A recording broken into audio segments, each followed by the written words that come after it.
This Thursday, India and Pakistan held talks and agreed to extend the current ceasefire until May 18, according to Pakistan's Deputy Prime Minister and Foreign Minister.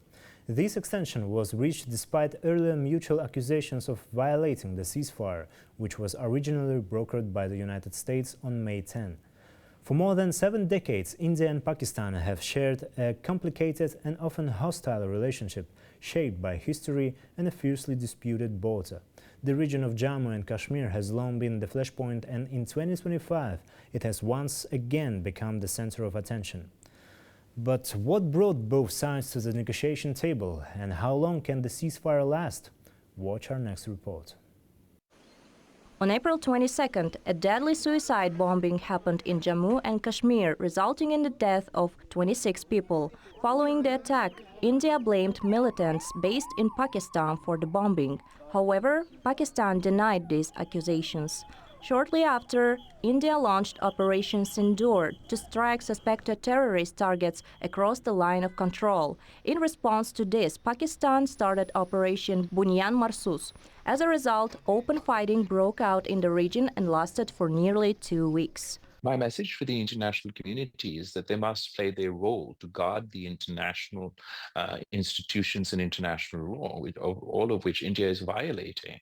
And this is now a global issue. A threat of war between two nuclear-armed nations obviously have global consequences. While both nations have engaged in identical negotiations in the past, this time it was external pressure, particularly from the United States, that helped de-escalate the crisis. On May 10th, India and Pakistan agreed to a temporary ceasefire until May 18th, brokered by Washington, with the White House quick to label it a breakthrough. Key issues between Pakistan and India, whether it's the Indus Water Treaty, Kashmir or other matters, should be resolved through negotiations. This is the right approach for both nations. In just a few days, we witnessed both countries suffer major losses, highlighting the immense damage caused by conflict. Therefore, it is crucial that they come to the negotiation table and work toward resolving the remaining issues. Since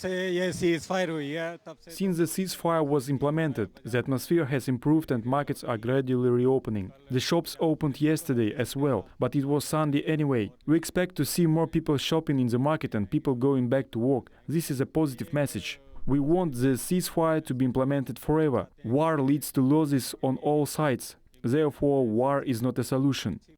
Following the attack, India suspended its participation in the Waters Treaty, a 1960 agreement governing the use of rivers shared with Pakistan.